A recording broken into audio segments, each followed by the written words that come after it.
Assalamualaikum warahmatullahi wabarakatuh.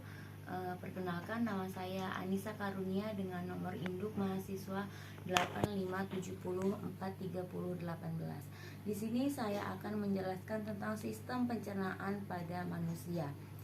Adapun urutan sistem pencernaan pada manusia itu, yang pertama adalah mulut, yang kedua esofagus atau kerongkongan, selanjutnya ada lambung, usus halus, usus besar, dan juga terakhir ada rektum. Nah, di sini saya akan menjelaskan dulu tentang sistem pencernaan pada manusia. Sistem pencernaan pada manusia adalah sebuah sistem yang sangat penting yang membantu manusia dalam mencerna makanan dan minuman yang dikonsumsinya menjadi zat yang lebih mudah dicerna oleh tubuh dan diambil berbagai kandungan yang penting di dalamnya yang bermanfaat untuk organ dalam dan bagian tubuh secara keseluruhan. Saya akan menjelaskan kembali urutan dari sistem pencernaan. Yang pertama adalah mulut. Di dalam mulut terjadi pencernaan secara mekanik dan kimia. Di dalam mulut terdapat gigi, lidah, dan kelenjar ludah. Di dalam rongga mulut, lidah menempatkan makanan di antara gigi sehingga mudah dikunyah dan tercampur dengan air liur. Makanan ini kemudian dibentuk menjadi lembek dan bulat yang disebut bolus. Kemudian bolus dengan bantuan lidah didorong menuju faring.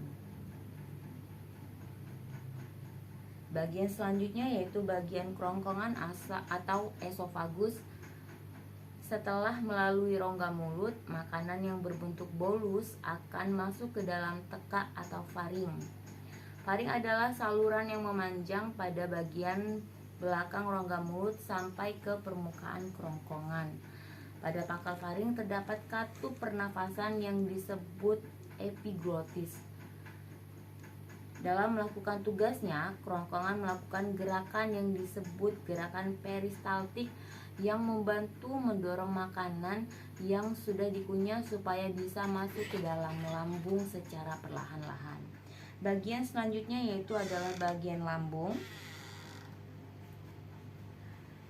Lambung tersusun atas 3 bagian, yaitu yang pertama kardiak, yang kedua fundus, yang ketiga pilorus.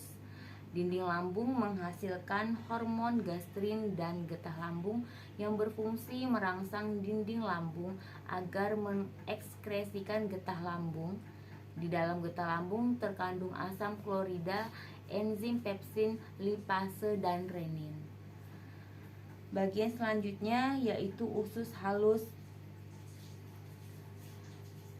Usus halus terdiri atas 3 bagian. Yang pertama duodenum atau usus 12 jari, jejunum atau usus kosong, dan ileum atau usus penyerapan.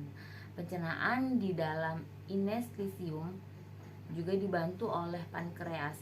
Organ ini dapat berperan sebagai kelenjar endokrin dengan menghasilkan hormon insulin dan sebagai kelenjar eksokrin dengan menghasilkan getah pencernaan berupa tripsin, amilase, dan lipase.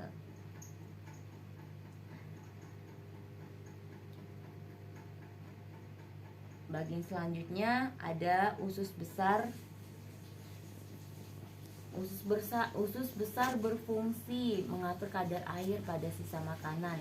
Bila kadar air pada sisa makanan terlalu banyak, maka dinding usus besar akan menyerap kelebihan air tersebut.